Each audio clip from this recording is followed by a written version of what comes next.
Okay, जय Hind students. Last class हमने देखा था डॉट प्रोडक्ट और मैंने आपको बहुत सारे फॉर्मूले बताए थे। ए डॉट बी का मैंने एक फॉर्मूला बताया था, ए X B X plus A Y B Y A Z B Z, और ए डॉट बी को मैंने सिंपल फॉर्म में ऐसे बताया था। मैंने कहा था आप तीनों फॉर्मूले याद कर लें इक्वेट करके, ईजी होगा और प्रॉब्लम सॉल्विंग में बहुत ईजी होगा आपके लिए। ओके, फिर हमने कुछ क्वेश्चन देखे थे। एक तो ये देखा था एंगल बिटवीन फोर्सेस का, और एक क्वेश्चन में देखा था ये वाला ए प्लस बी और A dot A minus B perpendicular होंगे अगर मैग्नीट्यूड मतलब ए वेक्टर का मैग्नीट्यूड और बी वेक्टर का मैग्नीट्यूड सेम होगा ना। कुछ क्वेश्चन और देखते हैं ताकि आपको प्रॉब्लम ना हो क्वेश्चन सॉल्विंग में, और आप थोड़ा यूज टू भी हो जाए डॉट प्रोडक्ट को लेकर, इसलिए कुछ क्वेश्चन और देखते हैं। मैंने कुछ क्वेश्चन लिखे हैं, इन्हें देखते हैं पहले। Simple, for given problem determine A dot B, तो सिंपल आपको ए डॉट बी निकालना है। जो मतलब इस पूरे मैं कह सकता हूँ डॉट प्रोडक्ट में आपको अगर कोई भी क्वेश्चन मिलेगा वो इस फॉर्मूले का, मतलब ये जो पूरी क्वेश्चन लिखी है 1 2 3, ये तीनों जो क्वेश्चन लिखी हुई है इनका यूज करके उसका आंसर जरूर आएगा। या मैं कह सकता हूँ अगर आपको ये मतलब तीनों फॉर्मूले अगर आपको मतलब याद है और आप इन पे यूज टू मतलब आपको ये बहुत ईजिली है आपके लिए, तो आप इनका यूज करके कोई भी क्वेश्चन जो डॉट प्रोडक्ट से जुड़ा है उससे सॉल्व कर सकते हैं। ओके, इसके अलावा इसमें कोई नया फॉर्मूला नहीं है, सिर्फ यही है। ओके, तो सिंपल। अच्छा, ये इस क्वेश्चन को जरा देखिए। इसमें क्या है कि ए वेक्टर जो है ये कोऑर्डिनेट फॉर्म में दिया है। कोऑर्डिनेट फॉर्म का मतलब जैसे मैंने लिखा था कि A vector equal to A X I cap, A Y J cap, A Z K cap. तो ए एक्स, ए वाई और ए जेड ये कोऑर्डिनेट ही तो थे। अगर मैं उसको ग्राफ पे लिखता तो A x comma A Y comma A Z लिखता, ठीक है। अगर 2D होता तो A x comma A Y लिखता, जो ए एक्स आई कैप और ए वाई जे कैप था उसको ए एक्स कॉमा ए वाई लिखता। तो उसी को एक नए फॉर्म में रिप्रेजेंट करते ऐसे, और स्टूडेंट इससे कंफ्यूज होते हैं। इसमें कोई ज़रूरत नहीं है आपको, सिंपल अगर ऐसे दिया तो आप इसको ऐसे लिख सकते हैं, A vector is equal to 0 Y cap. अब 0 वाई कैप लिखने का जरूरत कोई नहीं है, लेकिन चलिए मैं एक बार लिख देता हूँ। 0 Y cap plus 4 J cap minus 2 K cap. Okay, now B vector 2 i cap minus J cap plus 7 K cap.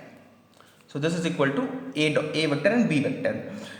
इस चीज को आप इस फॉर्म में लिख सकते हैं और इस फॉर्म को आप इस वे में रिप्रेजेंट कर सकते हैं, ठीक है। इसमें कोई कंफ्यूजन की जरूरत नहीं है। Okay, now easily find what is A dot B. तो सिंपल हमें इसमें जो फॉर्मूला यूज करना है, आई होप वो क्लियर हो गया होगा। A X B X plus A Y B Y plus A Z B Z. Now if you multiply 2 into 0 that's come as 0, 4 into -1 that will come as -4, and 7 minus 4 that will come as 7 into -2 that will come as -14. So this will come as -18 and that is what is answer. Okay, so मैं अगला question solve करता हूँ और मैं आपसे कहूँगा कि आप इसको ट्राई कर सकते हैं। एक बार वीडियो पॉज कीजिए और ट्राई कीजिए। So in this case we need to use formula जो मैंने पहली बार लिखा था डॉट प्रोडक्ट के केस में, A dot B is equal to magnitude A magnitude B और cos theta. So magnitude A is 5, B is 3/7। Now pi by 12, अगर आपको एलिमेंट्री मैथमेटिक्स याद है मैंने बताया था पाई की वैल्यू होती है 180 डिग्री। अगर आप 180 डिग्री लेके सॉल्व करें तो आपका थीटा आएगा 180/12 15 डिग्री, ठीक है। इवन अगर आप इसमें ना बोलोगे तो भी कोई दिक्कत नहीं, लेकिन आपको फिर कैलकुलेटर का यूज़ करना होगा। कैलकुलेटर का यूज़ करके cos π/12 या cos 15 डिग्री की वैल्यू निकालें। cos 15 डिग्री वैल्यू तो आप ट्रिग्नोमेट्री टेबल से भी निकाल सकते हैं, क्योंकि उसमें जो ट्रिग्नोमेट्री टेबल तो डिग्री के ही फॉर्म में दिया होता है, रेडियन फॉर्म में नहीं देता है, जो आपके बुक में टेबल दी गई होगी। तो ये रेडियन के फॉर्म में से इसको कन्वर्ट करना होगा पहले डिग्री में, ठीक है। तो cos 15 degree value actually I don't know कितनी होती है exactly, but I think it will come as something 0.8 के आसपास आएगी। Okay, let me find out what is value of cos 15। Okay, so value of cos 15 is 0.7596। तो यहाँ 5 ये 15/7 into 0.7596 something. Okay, आप इसे सिंपली सॉल्व कर सकते हैं। तो बेसिकली मुझे ये समझाना था कि ए डॉट बी अगर ऐसे होगा तो ये मतलब magnitude A magnitude B theta दिया होगा तो आप इस फॉर्मूले का यूज करेंगे A B cos theta. Okay, now this one. इसमें एक प्रॉब्लम स्टूडेंट को रहती है कि सर आई कैप जो 3 को दिया था तो इसमें ये आई कैप होगा, ये जे कैप होगा, ये के कैप होगा, लेकिन इसमें तो 4 दिए हुए हैं। तो कोई बात नहीं, आप मतलब आप कोई एक और यूनिट वेक्टर एज्यूम कर सकते हैं और ये मान लीजिए कि वो परपेंडिकुलर है। इवन जरूरी नहीं कि तीनों वेक्टर तो जो तीनों आपके वेक्टर है मतलब जो यूनिट वेक्टर है वो परपेंडिकुलर ही हो। ऐसा होता है कार्टेशियन सिस्टम में, और भी सिस्टम होते हैं हमारे जिससे परपेंडिकुलर नहीं होते हैं। तो अ, अगर आपको चार दिए हैं तो आप चारों को एज्यूम कर सकते हैं किसी वेक्टर के अलावा, मतलब आई कैप, जे कैप, के कैप और ले लीजिए एक एम कैप, तो एम कैप हो जाएगा तो 9 आई कैप, 5 जे कैप, -4 के कैप और 2 एम कैप। तो सिंपल आप उसे सॉल्व कर सकते हैं, लेकिन उसकी भी कोई ज़रूरत नहीं है। आप सिंपल अगर ध्यान दें, आपको डायरेक्ट मल्टीप्लाई तो करना है, जैसे मैं से डायरेक्ट निकालता था कैसे, 0 इंटू 2, 4 इंटू -1, 7 इंटू -2, सॉल्व कीजिए -89 आंसर आएगा। तो सिंपल इसे ऐसे सॉल्व करना है। आपको इसमें ये नहीं सोचना है कि सर ये चार फॉर्म दिए हैं, चार कैसे होगा। Simple you to go by the formula that is A dot B. तो सिंपल अगर मैं फॉर्मूला यूज करूँ ए डॉट बी का, 9 into -3 that is 27, 5 into -2 10, -28 and this is -2। So 28 to 30, 40, 50, 67, तो -67। आई होप आपका भी आंसर यही आएगा। अच्छा आप लोग ध्यान दीजिए कोई मैंने सिली मिस्टेक नहीं की है, because I am very means more in to do so. Okay so अच्छा कुछ क्वेश्चन और सॉल्व करते हैं। आई होप आपको एक क्वेश्चन, तीनों क्वेश्चन क्लियर हुए होंगे। अच्छा अगर आपको कोई किसी क्वेश्चन में डाउट हो तो आप उसे पोस्ट कर सकते हैं, मैं उसका आंसर दे दूंगा। ओके तो इस क्वेश्चन में जो दिए हुए हैं इसमें आपको एंगल निकालना है, एंगल बिटवीन टू वेक्टर्स। अच्छा जब भी आपसे एंगल निकालने का क्वेश्चन आएगा तो दो तरीके से सॉल्व करने के, एक डॉट प्रोडक्ट से, एक क्रॉस प्रोडक्ट से। क्रॉस प्रोडक्ट वाला तो आप अभी देखेंगे आगे, क्रॉस प्रोडक्ट का इसी वीडियो में। डॉट प्रोडक्ट का मैं इसमें क्लियर करता हूँ। अच्छा जब भी लेकिन थीटा आएगा तो आपको यह ध्यान रखना कि दो ही तरीके हैं आपके पास, या तो क्रॉस प्रोडक्ट या तो डॉट प्रोडक्ट। दोनों में इजी कौन सा है, डॉट प्रोडक्ट। दोनों में इजी कौन सा, डॉट प्रोडक्ट। डॉट प्रोडक्ट इसलिए इजी है क्योंकि डॉट प्रोडक्ट में वेक्टर नहीं होता है, क्रॉस प्रोडक्ट वेक्टर भी होता है, इसलिए उसमें एक मतलब छोटी सी चीज़ थोड़ी सी और जुड़ जाती है। Okay now v cross w, sorry v dot w, तो इसमें हमें क्या निकालना है, angle between two vector v और w। तो सिंपल देखिए v डॉट अगर मैं w करता हूं तो मैं लिखूंगा मैग्नीट्यूड v, मैग्नीट्यूड w और cos theta, and we to find out this theta. तो मैं लिख सकता हूं cos theta is equal to v dot w upon magnitude v magnitude w। Okay अच्छा एक पॉइंट और, स्टूडेंट कन्फ्यूजन था सर ए और बी, ए वेक्टर और बी वेक्टर के बीच का जो एंगल होगा क्या वही एंगल होगा बी वेक्टर और ए वेक्टर का? हाँ, तो कोई जरूरत नहीं है, आप बी डॉट डब्ल्यू करें या डब्ल्यू डॉट बी करें आपका आंसर सेम ही आएगा, आपको उसमें कोई चिंता करने की जरूरत नहीं है। लेकिन ऐसा नहीं होता क्रॉस प्रोडक्ट में, हालांकि मैं उसको आपको वहाँ बताऊँगा क्या होता है, पर यहाँ पे दोनों सेम होते हैं। ओके तो सबसे पहले v डॉट डब्ल्यू फाइंड कीजिए। तो v डॉट डब्ल्यू तो आपका इजी आएगा, 1 इंटू 0 0, 2 इंटू -1 -2, 3 इंटू 4 12, 4 इंटू -2 -8। ना अब बात आई v निकालने की, तो चूंकि आपको तो क्लियर होगा कि थ्री डायमेंशन कैसे निकालते हैं, under root X square plus under root X square plus A Y square plus A Z square. 2D में कैसे निकालते हैं, under root X square plus A Y square. लेकिन ये तो 4D हो गया, तो 4D में कैसे निकालते हैं, तो सिंपल फॉर्मूला वही है, अंडर रूट ए एक्स स्क्वायर, ए वाई स्क्वायर, ए जेड स्क्वायर और ए अगर आपने एम कैप माना तो ए एम स्क्वायर, मतलब स्क्वायर का सबको सम करके लिख देना है सिंपल। तो देखिए मैं निकालता हूँ, तो ये लिखूंगा 1 square, 2 square, 3 square plus 4 square, और इसको लिखूँ 0 स्क्वायर -1 का स्क्वायर, तो ये तो 1 ही आएगा, प्लस 4 का स्क्वायर प्लस -2 का square. Okay I hope it is taking too long space. So cos theta is equal to ना। अच्छा एक बात और बता दूं कि 4D से ज़्यादा मतलब 5D आपके पूरे करिकुलम में कहीं नहीं आएगा। आप कितनी कॉम्पिटिशन एग्जाम बुक उठा के देख लें, तो 5D तो नहीं दिया आपको confirm for sure short. 4D भी कभी कभी देता है, ये थोड़ा सा हाई लेवल क्वेश्चन आपको लग रहा होगा, पर डोंट वरी सिंपल ही है। अगर आप एक इरेज कर देते 3D कन्वर्ट हो जाएगा, ठीक है, एक और आ जाए 4D हो जाएगा। So you need not to worry about this. लेकिन 4D ज़्यादा 5D कभी नहीं देगा, आप इसके बारे में निश्चिंत रह सकते हैं। ओके तो cos थीटा ना, cos थीटा अगर यहाँ सॉल्व करें तो ये होगा 12 इंटू -2 10, 10 -8 2। ओके ये होगा under root 1 square, 2 square, 3 square, 4 square, तो 1 4 9 16 and this is 1 16 plus 2 4। okay so cos, from here I can say cos theta is equal to 2 upon ये होगा 30 10, 20, 30 या, एंड दिस विल बी 21। तो दिस ये answer है। I think थोड़ा solve भी होगा ये, हालांकि आप फर्दर कर सकते हैं, ठीक है। मैं इसको फर्दर सॉल्व नहीं कर रहा, आप इसको फर्दर सॉल्व करके theta is equal to cos inverse form इसको लिख सकते हैं, ठीक है। थोड़ा और सॉल्व होगा ये, क्योंकि यहाँ 3 और इसमें भी 3 है, तो 3 दोनों मल्टीप्लाई करेंगे जब, तो 3 एक बाहर आ जाएगा अंडर रूट के। Okay, so this is how we find angle between two vectors. इसको भी निकालते हैं, ये थोड़ा अच्छा क्वेश्चन होगा क्योंकि इसको आप फील कर सकते हैं। 4D चूँकि मैंने आपको 3D रिप्रेजेंट करके बताया था, मैंने बताया था 3D आपको कुछ ऐसे होता है कि this is X cap, Y cap and this is J cap, something like 3D। और इसको किसी दो को हटा दो, मैं इसको ऐसे रख दूँ तो ये 2D हो गया आपका, ठीक है। ये हो गया हमारा 2D। और अगर मैं इसमें एक और को हटा दूँ तो ये हो जाएगा 1D, सिंपल। एक ही आपके पास एक ही डायमेंशन होगी। तो लेकिन जब 4D आता है तो 4D कैसे रिप्रेजेंट, 4D रिप्रेजेंट नहीं कर सकते हैं, सिंपल। वो टाइम के फॉर्म में, उसमें टाइम ही इंट्रोड्यूस हो जाता है, तो सिंपल वो डायमेंशन तो नहीं है, सिंपल ऐसे होगा तो ऐसे सॉल्व करना है, ईजी। ओके, इसे सॉल्व करते हैं। इसे थोड़ा सा आपको मतलब ग्राफ के तरीके से प्रूव कर सकता हूँ कि इसका आंसर कैसे आएगा, ठीक है। Okay, so for the time let me draw scale. आओ नाउ मैं सीधे फॉर्मूला लिखता हूँ, cos theta. Cos theta is equal to A dot B magnitude A magnitude B. Okay, I am using a little bit less space. So A dot B का नाम निकालें। देखिए यहाँ तो 0 जे कैप है, तो 5, 4, 20 प्लस 0 मैंने लिख रहा हूँ मैग्नीट्यूड ए। तो आप देखें तो under root 4 square plus 4 square, तो ये हो जाएगा 16 प्लस 16, और इसका होगा अंडर रूट 5 का स्क्वायर, मतलब 5 ही होगा, सिंपल सा। तो अगर आप इसे सॉल्व करें,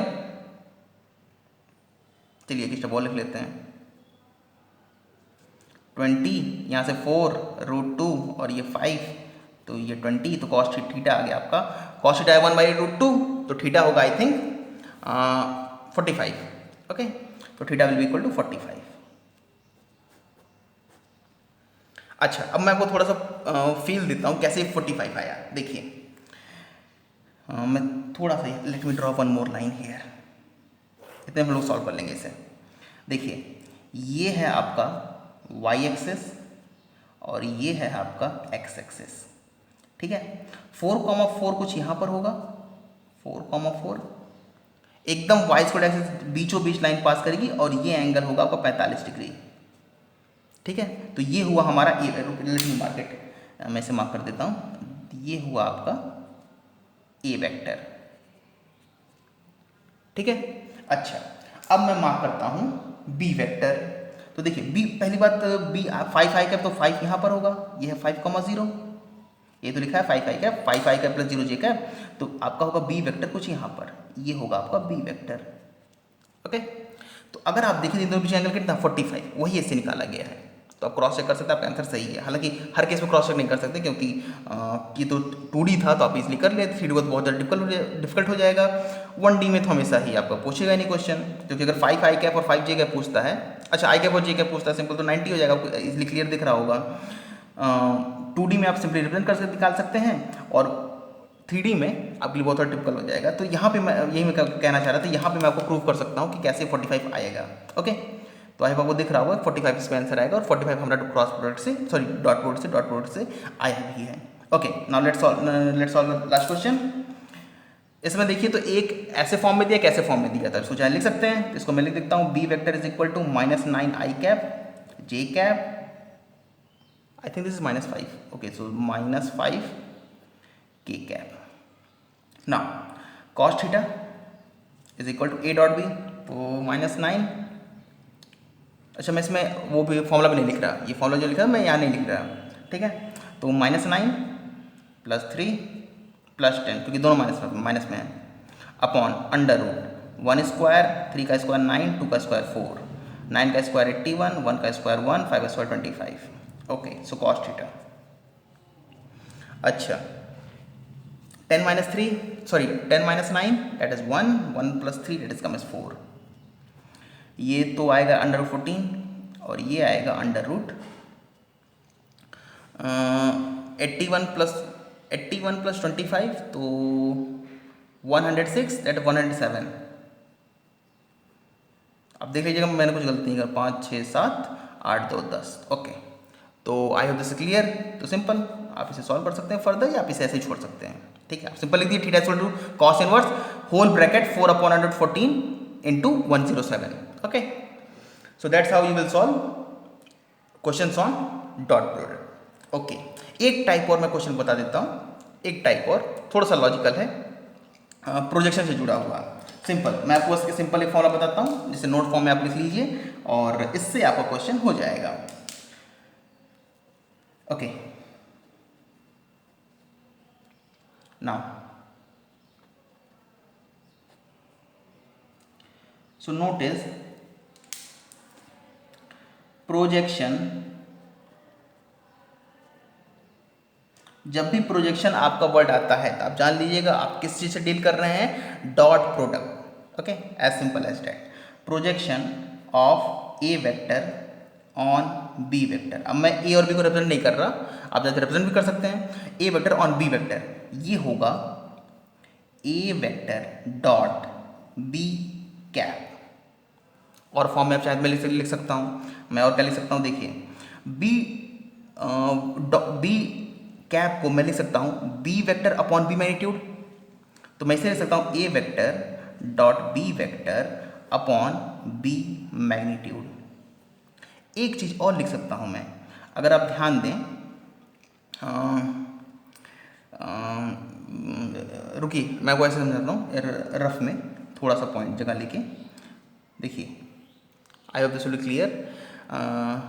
ए डॉट बी जो लिखा है, इसको मैं क्या करता हूँ, ऊपर नीचे मैग्नीट्यूड ए से डिवाइड कर लेता हूँ। तो मैग्नीट्यूड ए से डिवाइड कर लिया, सॉरी मल्टीप्लाई कर लिया, और मैग्नीट्यूड ए से डिवाइड कर लिया, और ये लिखा है A dot B upon magnitude B.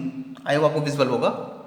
तो ये जो पूरा देख रहे हैं आप, ये चीज़ मतलब इसी को मैंने मैग्नीट्यूड ए से डिवाइड कर लिया और मैग्नीट्यूड ए से मल्टीप्लाई कर लिया, मतलब मल्टीप्लाई कर लिया और डिवाइड कर लिया। ओके, तो जो ये बनेगा पूरा, मतलब ये पूरा A dot B upon magnitude A magnitude B, ये क्या है, ये है कॉस थीटा, और इसको मैं लिख सकता हूँ वेक्टर, मतलब magnitude of vector A and cos theta. तो इसमें से किसी फॉर्मूले का यूज़ करें, आपको आंसर आ जाएगा। ओके, अगर आपको याद हो तो मैंने कुछ बताया भी था प्रोजेक्शन पर। ओके, तो मैंने यहाँ पर मैं थोड़ा सा बताया था projection of F on D. देखिए मैंने बताया था एफ डॉट बी और एफ कॉस थीटा बताया था ना। तो इसी मतलब यही ये तरीका है, इसी को सॉल्व करने का तरीका है ऐसे। ठीक है, मैंने वहाँ पे थोड़ा ग्राफ फॉर्म समझाया था, पर यहाँ पे मैं ग्राफ फॉर्म नहीं समझा रहा हूँ। आपको अगर ये फॉर्मूला याद है तो आप इजली सॉल्व कर सकते हैं without going for any further simplification. Okay, एक चीज़ और लिख देता हूँ, ठीक है, आपको कन्फ्यूज़न ना हो, चूँकि स्टूडेंट इसी में कन्फ्यूज़ होते हैं कि सर ए, एक position of A on B निकालना है, बी ऑन ए निकालना है, दोनों में अंतर है। ठीक है, तो projection of B vector on A vector, तो आप क्वेश्चन को ध्यान से पढ़िएगा और ये ध्यान से समझ लीजिएगा कि ए ऑन बी निकालना है या बी ऑन ए निकालना है, दोनों चीज़ एक नहीं है। ठीक है, ये होगा B vector dot A cap या फिर A dot B upon A magnitude या फिर मैग्नीट्यूड बी कॉस थीटा। आप इसको याद समझने के याद करने के बहुत सारे तरीके हैं कि जिसका जिस पे निकालना है, मतलब जिस पर निकालना है डॉट पर निकालिए, उसके मैग्नीट्यूड से डिवाइड कर लीजिए, या फिर जिसका निकालना है उसका मैग्नीट्यूड लेके कॉस से मल्टीप्लाई कर लीजिए, या सिंपली फॉर्मूला लगाइए। पर मैं आपको बेसिकली समझाता हूँ, अगर आपको ये समझ में आया तो आपके लिए बहुत ईजी है। क्योंकि अगर ए डॉट बी अगर आपको निकालना है, ऐसे देखिए ए डॉट बी अगर आपको निकालना है, so okay, I don't think shadow is coming. अगर थोड़ी शैडो होती ना मैं आपको इजीली समझाता कैसे आता है ए डॉट बी। देखिए अगर ऊपर से, मतलब अगर यहाँ से लाइट आए, ठीक है, और ये दोनों एक प्लेन रखे हो, तो आप पाएंगे कि इसकी जो परछाई, इसकी जो शेडो बनेगी वो इतनी दूर तक बनेगी। यही है ए डॉट बी, यही है मैग्नीट्यूड ए कॉस थीटा। अगर आप ध्यान दें तो ए कॉस थीटा मैंने आपको बताया था ना, मैंने बताया था एफ कॉस थीटा और एफ साइन थीटा ऐसे होगा, और मैं कहा था इंपॉर्टेंट है ये, आपको आगे भी दिखेगा, तो ध्यान दीजिए उसी का मैग्नीट्यूड, मतलब ये जो ग्रीन है वो ए वेक्टर है, तो ए कॉस थीटा इतना आएगा। या फिर ए वेक्टर डॉट बी कैप, मतलब इसका इसके अलॉन्ग कितना है, तो ए वेक्टर डॉट बी कैप, इसका जिसके अलॉन्ग निकालना है उसका यूनिट वेक्टर लीजिए, और जिसको निकालते हैं आप, जिसका प्रोजेक्शन निकालते हैं उसका पूरा वेक्टर लीजिए। Okay, so I hope this will clear. एक क्वेश्चन पे सॉल्व कर लेते हैं, फिर आगे बढ़ते हैं। Okay, let me write the question first. Okay, so question is find projection of A vector on B vector. A vector is 5 I cap, 7 j cap, k cap, and B vector is 3 I cap, 2 j cap plus under root 3 k cap. Now simple, मैं फॉर्मूले से use करता हूँ and formula I am using is projection. अच्छा, कभी कभी इसको ऐसे भी लिखते हैं projection of A on B, ऐसे मतलब सिंपल अलग अलग सिंबॉलिक रिप्रेजेंटेशंस में. Projection of A vector on B vector is equal to A dot B upon magnitude B. आप किसी का यूज़ करिए, सिंपल आपका आंसर उतना ही आना है, बस उसे सिली मिस्टेक मत करिएगा. Okay, now A dot B तो 5 3 15, 7 2 14 और ये अंडर रूट 3 अपॉन ओके, मैं एक चेंज कर देता हूँ, मैं यहाँ पर अंडर रूट 3 ले लेता हूँ. So this is come as under root 3 into under root 3, तो this will come as 3. Okay, magnitude B तो ये आएगा अंडर रूट 3 का स्क्वायर 9, 2 का स्क्वायर 4, अंडर रूट 3 का स्क्वायर 3. ओके, सो अगर इसे सॉल्व करें तो 15 प्लस 14, अच्छा पहले 3 है, इसको कर लेते हैं. तो 15 plus 3 18, 18 plus 4 22 plus 10 32, this will come as 32, and 9 plus 4 12, sorry 9 plus 4 13, 13 plus 3 16, तो अंडर रूट 4, तो 4 8 द 32. तो ये आया आपका आंसर. और ये ध्यान रखिएगा प्रोजेक्शन जो है स्केलर क्वांटिटी है, तो आपका स्केलर आया है. ओके, आप चेक कर सकते हैं, मैंने को सिली मिस्टेक नहीं की है, आई होप मैंने नहीं की है. ओके, सिंपल ऐसे सॉल्व करते हैं क्वेश्चंस को, और इसमें कोई बहुत बड़ी चीज़ नहीं होती है. ओके, आप लॉजिकल वाइज जाएँ तो भी आपका आंसर इतना आएगा, अगर आप कॉन्सेप्ट वाइज जाएँ तो भी आपका आंसर आएगा, लेकिन मेरी समझ से आपको दोनों क्लियर होना चाहिए. ओके, सो ये सारे टाइप हैं डॉट प्रोडक्ट के. इसके अलावा कोई नया टाइप वो डॉट प्रोडक्ट में नहीं मिलेगा. ओके, और कोई किसी क्वेश्चन अगर डाउट होता है तो आप कमेंट सेक्शन में दे सकते हैं. अच्छा, मैं कोशिश करूँगा ऊपर सेक्शन में यहाँ पे एक मैं लिंक दे दूँगा आपको, जहाँ पर आपको पूरी प्लेलिस्ट और लास्ट वीडियो के लिंक मिल जाएंगे. Okay, so now let's see cross product. Okay, so now let's begin with cross product, and this is the last topic of vector. तो cross product,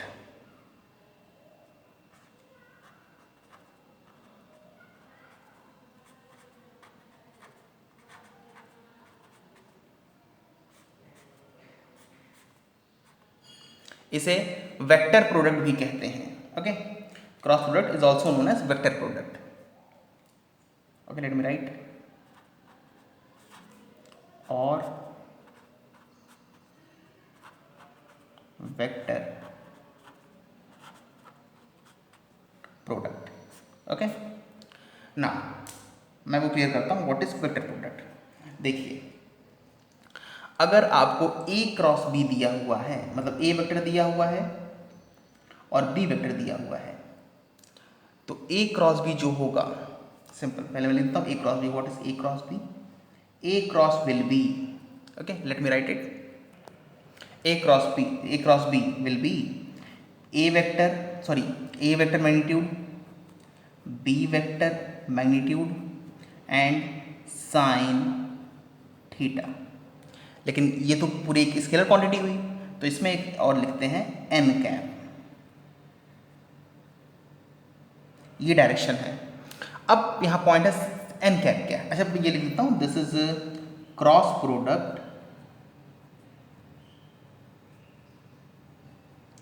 of A vector and B vector. ठीक है. अच्छा, point यहाँ पर आया कि ये तो मैग्नीट्यूड A वेक्टर का मैग्नीट्यूड, B वेक्टर का मैग्नीट्यूड, थीटा दोनों बीच का एंगल और साइन थीटा लिया है, तो ये यहाँ तो क्लियर है. n कैप क्या है? अच्छा, मैं n कैप आपको एक्सप्लेन करता हूँ. n कैप क्या है, बहुत बड़ी लॉजिक है एन कैप के पीछे, और ध्यान दीजिएगा यहाँ पे अगर आपको एन कैप समझ में आया तो आपके लिए डायरेक्शन से जुड़ी आधे डाउट्स, आपके 50% डाउट्स क्लियर हो जाएंगे. इसे ध्यान रखिएगा. और अगर आपको डाउट रहेगा सर एन कैप कैसे है और कैसे निकालते हैं, तो यह ध्यान रखिएगा आपको आने वाले आगे के टॉपिक्स में 50% डाउट्स आपके और ऐड हो जाएंगे really. So n cap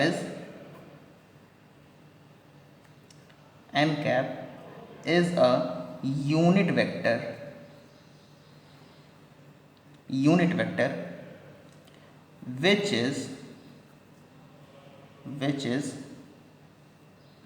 perpendicular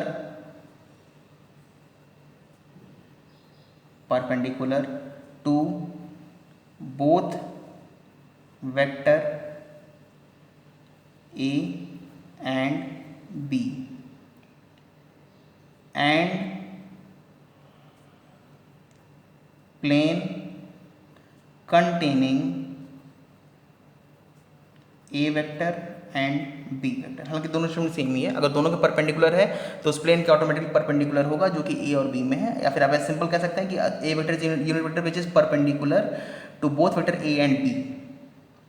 so I am writing here and, यहाँ पे आप और भी लिख सकते हैं इस वर्ड की जगह। एक और पॉइंट, टेकन इन ऑर्डर, मतलब उसके बाद एक और कॉन्स्टेंट है टेकन इन ऑर्डर। अच्छा, अब मैं पहले आपको समझाता हूँ ए क्रॉस बी का डायरेक्शन किस तरफ होगा। So let's see, I am taking as okay, मैं दो अलग अलग कलर स्केच लेता हूँ। इसे ग्रीन वाला कहते हैं ए और इसे कहते हैं बी। अच्छा, अब अगली बार से हमेशा ए, ग्रीन को ए कहेंगे और इसे बी कहेंगे। Okay, let's say this is A and B, किसी एक प्लेन पे रखे हुए हैं। अच्छा, एक प्लेन बहुत सारे तरीके से रखे जा सकते हैं, ऐसे मतलब ऐसे लेके ऐसे की तरह भी रखे जा सकते हैं, ऐसे पूरा हो सकता है। ठीक है, तो सिंपल जनरल ले लेते हैं, ऐसे रखा हुआ है। और ये थीटा है, ये थीटा आपका वेरी कर सकते हैं 0 से लेके 360 तक। ठीक है, सॉरी 360 180 तक, क्योंकि अगर ये ऐसे आता है तो आप ऐसे एंगल मेजर करेंगे। Okay okay, so A vector and B vector. ठीक है, ये होगा दोनों के बीच का एंगल थीटा, जो कि वेरी कर सकता है up to a large extent. और ये वेक्टर ए, ये vector B, A cross B किधर होगा। देखिए सिंपल, मैं अगर आपसे कहता हूँ कि चलिए ए क्रॉस बी हम ले लेते हैं इस पेन को। ठीक है, तो A cross B A vector के परपेंडिकुलर होना चाहिए। चलिए ए वेक्टर परपेंडिकुलर मैंने ऐसे बना दिया, तो है ना, ये सॉरी ए वेक्टर तो ये है, ऐसे हो गया। ठीक है, तो ए वेक्टर के परपेंडिकुलर हो गया, लेकिन perpendicular to both vector A and B, तो लेकिन बी के नहीं हुआ। तो ऐसा करिए, करते हैं बी के परपेंडिकुलर। तो देखिए, तो ए के परपेंडिकुलर रहने देते हैं और ऐसे मूव करते हैं कि इसको ए के परपेंडिकुलर रहे। तो देखिए ए के परपेंडिकुलर है, पर क्या बी के परपेंडिकुलर है? नहीं नहीं नहीं नहीं नहीं, लेकिन अब है। तो ध्यान दीजिए, ये है ए क्रॉस बी। अब ये वेक्टर ए के भी परपेंडिकुलर है और बी के भी परपेंडिकुलर है, लेकिन एक पॉइंट और, टेकन इन ऑर्डर। तो टेकन इन ऑर्डर का मतलब होता है कि आप ए क्रॉस बी से ए क्रॉस बी लीजिए, मतलब आप इस तरह लीजिए कि ये ए के परपेंडिकुलर हो, बी के परपेंडिकुलर हो, और इसका जो क्रॉस प्रोडक्ट हो, मतलब ए क्रॉस बी का, वो उस तरफ आए जिस तरफ आप अगर अपनी उंगलियां ए की तरफ रख के बी की तरफ घुमाते हैं तो आपका थंब पॉइंट करे। मतलब कि अगर ये ए है, ये बी है, और अपनी उंगलियां ए की तरफ रखते हैं और बी की तरफ घुमाते हैं तो आपका थंब डाउनवर्ड पॉइंट करेगा। तो ये इसके जस्ट अपोजिट होगा, डाउनवर्ड की तरफ। ओके, तो ये होगा हमारा unit vector A cross B का डायरेक्शन।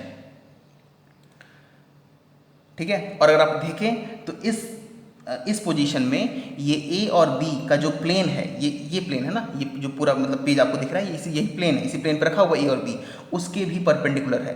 हालांकि आप कह सकते हैं सर इस केस में परपेंडिकुलर है, बिल्कुल परपेंडिकुलर है, लेकिन इस केस में और इस केस में एक अंतर है, और हमेशा हम इस केस को लेंगे टेकन इन ऑर्डर की वजह से, क्योंकि ट्रेडिशनली हमने जो डिफाइन किया है ए क्रॉस बी, वो डाउन ऐसे डिफाइन किया है, इस तरफ। ठीक है, और मैं क्लियर करता हूँ आपको। लेट्स से ए मेरा ऐसे हुआ और बी मेरा ऐसे हो गया। अब देखिए, अब आप कहेंगे सर देखिए ए इधर हुआ और ए के परपेंडिकुलर है, बी के परपेंडिकुलर नहीं है, तो इसको घुमाते हैं तो ये आया ए क्रॉस बी। ठीक है, तो बिल्कुल आया ए क्रॉस बी, लेकिन इसको अपोजिट लेना पड़ेगा? नहीं, अब अपोजिट नहीं लेना पड़ेगा। क्यों? क्योंकि अब आपका ए क्रॉस बी देखिए ऊपर की तरफ ही आ रहा है, और अगर ऊपर की तरफ आ रहा है तो आपका ये डायरेक्शन सही है। ठीक है, तो सिंपल लॉजिक मैं आपको बताता हूँ। हमेशा ही कैसे करेंगे, आपको दो वेक्टर दिए गए हैं स्पेस में, कहीं भी दिए रहेंगे, ये वेक्टर कहीं भी हो सकते हैं, मतलब ये जरूरी थोड़ी है दोनों का टेल एक ही पॉइंट पर रहे, कहीं भी दिए जा सकते हैं। तो सबसे पहले दोनों को एक पॉइंट पर लाइए जहाँ एक दूसरे को क्रॉस करें या हिट मतलब इंटरसेक्ट करें, या फिर दोनों के टेल को एक पॉइंट पर लाइए, टेल को। अच्छा, उसके बाद ए क्रॉस बी निकालना है और बी क्रॉस ए, दोनों अलग अलग चीज़ें हैं, एक चीज़ नहीं है, ये डॉट प्रोडक्ट नहीं है, ये अलग, ए क्रॉस बी अलग होगा, बी क्रॉस ए अलग होगा। कैसे होगा मैं बताता हूँ। तो ए क्रॉस बी अगर निकालना है तो पहले क्या लिखा है आपने, ए लिखा है, बाद में क्या लिखा है, बी लिखा है। तो ए की तरफ अपनी चारों उंगलियां आप इलोंगेट करके रखिए, ए रख दिया, ठीक है। और अब इन चारों उंगलियों को आपको बी की तरफ घुमाना है। अब थंब को आप कैसे भी रखिए, बी की तरफ घुमाना, ऐसे घुमाना है, ठीक है, तो बी की तरफ, ठीक है। और आपका जो इलोंगेटेड थंब आएगा वही डायरेक्शन होगा आपका ए क्रॉस बी का। तो ए क्रॉस बी किधर है, ऊपर, तो ए क्रॉस, तो एन कैप किधर होगा, ऊपर, ठीक है। तो आई होप आपको क्लियर हुआ होगा एन कैप क्या है। हालांकि अगर अभी आपको थोड़ा सा डाउट है तो आप डोंट वरी, अभी इस पर हम बहुत सारे क्वेश्चन सॉल्व करेंगे तो आपको डाउट क्लियर होगा। मैं एक चीज़ और लिखता हूँ, मैं मान लीजिए लिखता हूँ बी क्रॉस ए, तो उसे कैसे लिखूँगा, मैं एक पॉइंट और लिख देता हूँ, ए क्रॉस बी की जगह मैं लिखता, क्योंकि चूंकि डॉट प्रोडक्ट में दोनों सेम था इसलिए मैंने वहाँ नहीं लिखा था, लेकिन यहाँ तो चूंकि दोनों सेम नहीं है तो B cross A, sorry this is a, this is cross product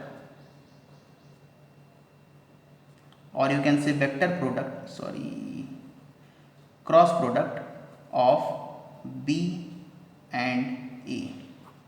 this will equal to magnitude B magnitude A sine theta, ये तो सेम ही है। मैं यहाँ लिखता हूँ M cap, where M cap is a unit vector perpendicular to plane containing, perpendicular to plane containing B and A, containing B and A in order। सिर्फ perpendicular होने से प्रॉब्लम मतलब आपको सॉल्व नहीं होगा, आपको एक ऑर्डर भी डिफाइन करना होगा। ऑर्डर इस तरह डिफाइन करना होगा कि अगर आप बी की तरफ उंगलियां रखें, ए की तरफ घुमाएं, तो आपका जो थंब आए वही डायरेक्शन हो ए क्रॉस बी का, ठीक है। ओके, सो यहाँ पे एक पॉइंट और मैं समझाना चाहता हूँ। जैसे कि मान लीजिए इस दो वेक्टर को फिक्स करते हैं, इसलिए ये ए है, ग्रीन वेक्टर ए है और रेड वेक्टर बी है, ओके। तो ए क्रॉस बी सबसे पहले मैं निकालता हूँ, ए क्रॉस बी, देखिए ए क्रॉस बी किधर आया, नीचे की तरफ मार्क कर लेते हैं इसे। तो लेट से मैं इस पेन से मार्क करता हूँ, इस पेन से, तो ये नीचे की तरफ, चलिए आप याद रखिएगा क्योंकि अदरवाइज थोड़ी और प्रॉब्लम होने लगेगी। तो ए क्रॉस मेरा किस तरफ आया, डाउनवर्ड, इसे कहते हैं इनवर्ड, या फिर चूंकि आप ऊपर से देख रहे हैं, आप ये टॉप व्यू देख रहे हैं इस प्लेन का, तो आपको डाउनवर्ड भी दिख रहा होगा। लेकिन अगर आप बोर्ड की तरफ देखेंगे तो आपको चूंकि आप ऐसे प्लेन दिखेगा ना पूरा ऐसे, तो आप डाउनवर्ड और अपवर्ड कहने के बजाय हम इनटू द प्लेन और outward to the plane use करते हैं, इनवर्ड टू द प्लेन और आउटवर्ड टू द प्लेन।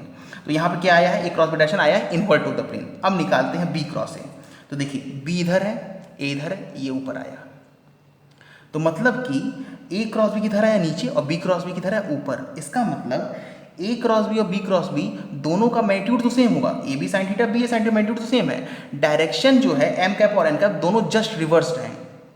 चूंकि डायरेक्शन सेम नहीं तो हम वेक्टर को सेम नहीं कर सकते हैं, ठीक है। लेकिन मैं ये लिख सकता हूँ A cross B is equal to minus of B cross A, A cross B equal minus, A cross B equal to minus of B cross A. क्यों, magnitude same, direction just reverse. A cross B किधर है, नीचे की तरफ, और B cross ए किधर है, ऊपर की तरफ। तो मैं कह सकता हूँ A cross B equal to minus B cross A, okay. So I hope इतने पॉइंट्स आपको क्लियर हुए होंगे। अब ठीक उसी तरह कुछ स्टैंडर्ड केसेस देखते हैं। So let me right the standard cases. Okay, ये 3 स्टैंडर्ड केसेस, थीटा अगर 0 है, 90 है, 180 है, ओके। तो यहाँ देखते हैं, अगर थीटा 0 है तो ए क्रॉस बी, अच्छा मैं सिर्फ मैग्नीट्यूड लिखता हूँ कि डायरेक्शन आपको कंफ्यूज होने की जरूरत नहीं है। तो ए क्रॉस बी का मैग्नीट्यूड जो होगा, मैग्नीट्यूड ए मैग्नीट्यूड बी, चूंकि थीटा 0 तो मैं लिखूंगा साइन थीटा, मैं एन कैप नहीं लिख रहा क्योंकि मैं सिर्फ मैग्नीट्यूड लिख रहा हूँ, ठीक है।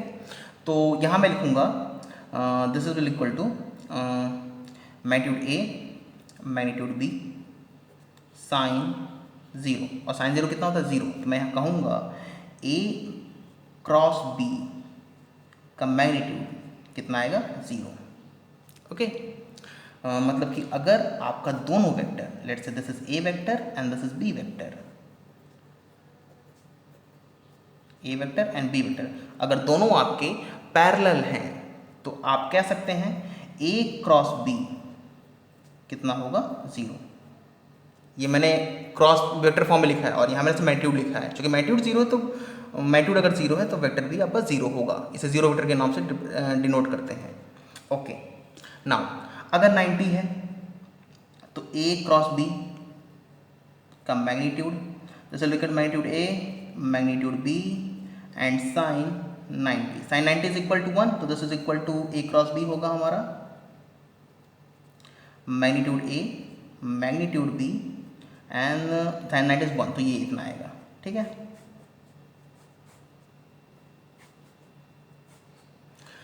यहाँ पे ए अगर हमारा इस तरफ है तो बी हमारा कुछ इस तरफ होगा, और यहाँ पे ए क्रॉस बी होगा A vector, B vector and N cap. ठीक है, एन कैप के बारे में आपको पहले भी बता चुका हूँ। ओके, अब देखते हैं अगर 180 है तो अगर ए क्रॉस बी ऐसे है तो ए क्रॉस बी का मैग्नीट्यूड होगा magnitude A, magnitude B sine 180।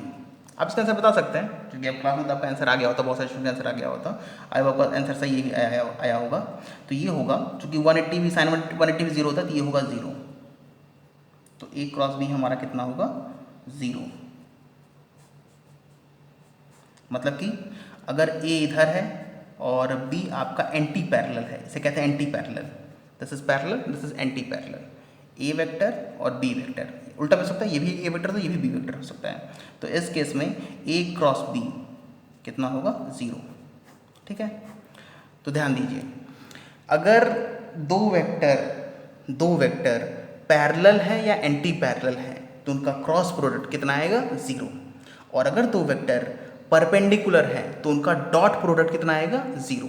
ये बात याद रखिएगा, क्योंकि अक्सर आपसे जब भी प्रूफ करने को देगा, अगर आपको वेक्टर को प्रूफ कर दिया है पैरेलल, तो ध्यान में रखिए कि आपको क्रॉस प्रोडक्ट 0 प्रूफ करना है, और अगर परपेंडिकुलर दिया है प्रूफ करने को तो आपको दिमाग में रखिए कि आपको उसकी डॉट प्रोडक्ट को 0 प्रूफ करना है।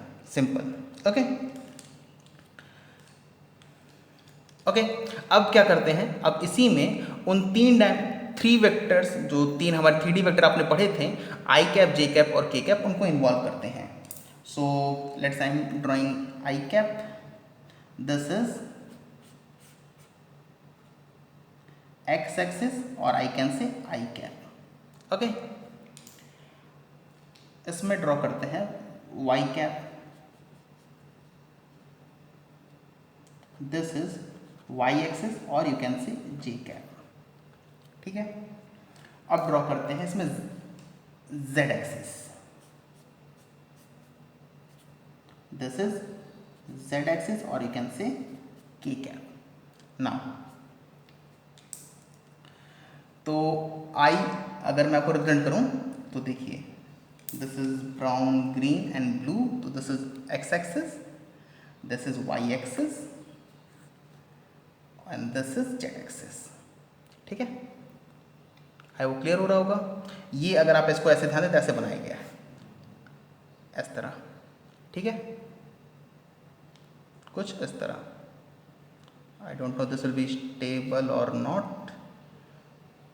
आओ, ओके, ठीक है। ओके, तो यहाँ पे आई एक्सिस, जे एक्सिस, के एक्सिस। अब क्या करते हैं, मैं आपको सिंपल, जैसे मैंने आपको डॉट प्रोडक्ट में पूछा था, मैं उसी तरह आपसे कुछ स्टैंडर्ड रिजल्ट पूछता हूँ, जिन्हें आप ध्यान रखिएगा, ये आपके लिए इंपॉर्टेंट है। ओके, रियली ये आपके लिए इंपॉर्टेंट है। ये चारों पॉइंट आपके स्टैंडर्ड रिजल्ट की तरह हैं। आई क्रॉस आई कितना होगा, जे क्रॉस जे कितना होगा, के क्रॉस के कितना होगा। अच्छा, इसमें चूँकि आई जब डॉट प्रोडक्ट लेते थे तो ए डॉट बी और बी डॉट ए सेम होता था, तो मैंने कहा था कि 6 तरह के वेरिएशन में बना सकता हूँ। जैसे यहाँ पे 3 है ना, ऐसे 6 वेरिएशन में बना सकता हूँ। लेकिन चूँकि ए क्रॉस बी और बी क्रॉस ए सेम नहीं है तो यहाँ पे 9 तरह के वेरिएशन बनेंगे। क्योंकि अब आई क्रॉस जे और जे क्रॉस आई आई क्रॉस जे और जे क्रॉस आई सेम नहीं रहे, तो अब यहाँ पे 9 तरह के बनेंगे। मैं सारे 9 लिखता हूँ और मैं लिखता हूँ जैसे कि देखिए आई क्रॉस जे, जे क्रॉस के और के क्रॉस आई, और मैं 3 लिखता हूँ जे क्रॉस आई और के क्रॉस जे और आई क्रॉस के। ठीक है, आप अपना टाइम ले सकते हैं। If you want you can pause the video and try the questions. मैं इसका सोल्यूशन लिखता हूँ। इसका सोल्यूशन कोई बहुत ज़्यादा हार्ड नहीं है, तो मैं इसे लिखता हूँ। ओके, तो देखिए आई क्रॉस आई, आई और आई के बीच में एंगल कितना है भाई? दोनों आई इधर ही तो हैं, दोनों 0 डिग्री पैरेलल हैं दोनों, ये 0 ये 0 ये 0। अच्छा, ये एक बात ध्यान रखिएगा कि अगर 0 आ गया ना, जैसे मान लीजिए 0 आ गया, अब आई क्रॉस आई करें या उल्टा कर दे आई क्रॉस आई, तो दोनों सेम ही वेक्टर है ना। अब ए क्रॉस ए और ए क्रॉस ए, तो दोनों अपोजिट करें या तो अच्छा आई होप आप समझ रहे हैं, दोनों सेम ही होगा। ठीक है, तो यहाँ पे ये आता है 0। अच्छा, एक पॉइंट और, एक नोट पॉइंट और दिमाग में आया मेरे। अगर ए डॉट ए करते हैं तो आंसर कितना आता है? मैग्नीट्यूड ए स्क्वायर। मतलब इसे कहते हैं self cross product, sorry self dot product. Self dot product मतलब ए डॉट ए अगर करते हैं तो आंसर कितना आएगा? मैग्नीट्यूड ए स्क्वायर। लेकिन अगर ए क्रॉस ए करते हैं तो आंसर कितना आएगा? आई होप आपका आंसर आएगा 0। तो ध्यान को रखिएगा। ऐसे मतलब ये वर्ड्स का थोड़ा घुमाव फिराव है कि सेल्फ डॉट प्रोडक्ट 0 नहीं होता है, लेकिन सेल्फ क्रॉस प्रोडक्ट 0 होता है। वन वर्ड क्वेश्चन आपके आंसर, छोटे छोटे क्वेश्चन आपसे पूछे जा सकते हैं। ओके, आई क्रॉस जे, इसे थोड़ा दिमाग से देखिएगा। देखिए मैं मार्क कर देता हूँ। अच्छा नहीं, आप ऐसे समझिए, ठीक है, इसके से मार्क नहीं करते। तो आई जे के, देखिए आई क्रॉस जे, इधर आई और इधर जे, उंगली आप थंब किधर आए? आउटवर्ड, मतलब के डायरेक्शन में। तो मैं कहूँगा आई क्रॉस जे होता है मेरा के। अब आप कहें सर कैसे? तो देखिए मैं बताता हूँ। आई का मैग्नीट्यूड 1, जे का मैग्नीट्यूड 1, तो मैग्नीट्यूड 1 मैग्नीट्यूड 1 तो 1 हो गया। जैसे ये देखिए ना, नहीं ये वाला देखिए, आई जे परपेंडिकुलर है तो मैग्नीट्यूड ए मैग्नीट्यूड बी कितना आया? 1। साइन 90 तो 1 होता ही है, मतलब वो तीनों 1 हो गए। मतलब सिर्फ यहाँ पे डायरेक्शन रखना है हमें, तो डायरेक्शन किधर है? के अलाउ, तो मैंने लिख दिया के। जे डॉट के, तो देखिए ऐसे बनाता हूँ, जे इधर है और के बाहर की तरफ आउटवर्ड है, तो जे डॉट के किधर आया? आई के अलाउ, तो this is equal to I axis, I cap. Okay, K dot I, तो देखिए के बाहर की तरफ है, ऐसे ऐसे। आई होप डिफिकल्टी हो रही होगी इसे समझने में, तो इस बार मैं स्केच मार्क कर देता हूँ। चलिए आई जे एंड दिस इज के, ठीक है। तो के की तरफ उंगलियां रखिए ऐसे, और इसे घुमाइए आप आई की तरफ, तो ऐसे। तो किधर आया? जे की तरफ आया ना, तो इसका आंसर होगा जे। ठीक है, आई होप क्लियर हुआ होगा। अच्छा, जे क्रॉस आई, तो इसको देखिए सॉल्व करने की बहुत ज़्यादा जरूरत नहीं है, क्योंकि आप इसको मेहनत कर चुके हैं पहले आई क्रॉस जे पे। ठीक है, क्योंकि जस्ट उसका जस्ट इनवर्स है, मैं कह सकता हूँ माइनस के। आप लॉजिक से भी समझ सकते हैं। देखिए जे किधर ऊपर की तरफ, आई किधर है, इधर घुमाना है मुझे उंगलियां, तो ऐसे घुमाऊंगा। किधर आया? माइनस के जस्ट अपोजिट। के क्रॉस जे आएगा आपका minus I,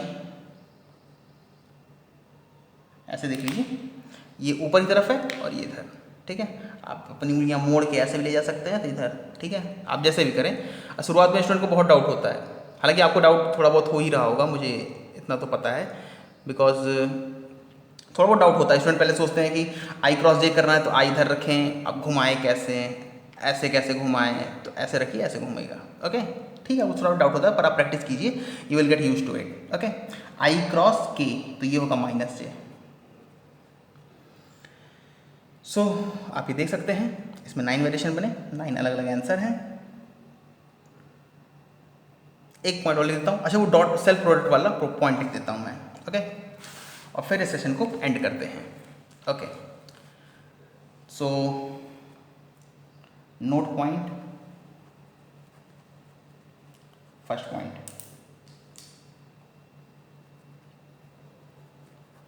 self dot product of a vector is magnitude a square, but self cross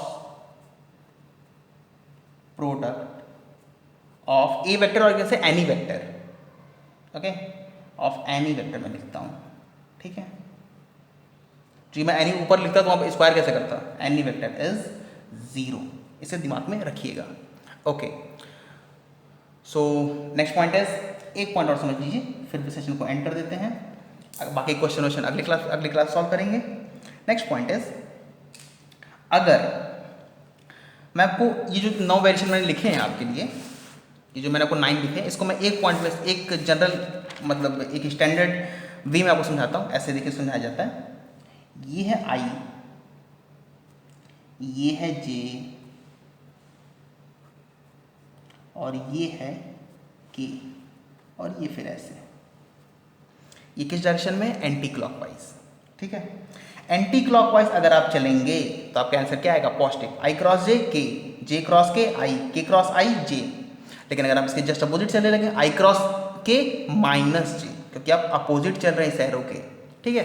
तो आप देख लीजिए, आई क्रॉस के माइनस जे, ठीक है। इसको एक जनरल तरीके में समझने का तरीका ये है, आई क्रॉस जे के, जे क्रॉस के आई, जे के cross I J, okay. So okay students, that's all for this one.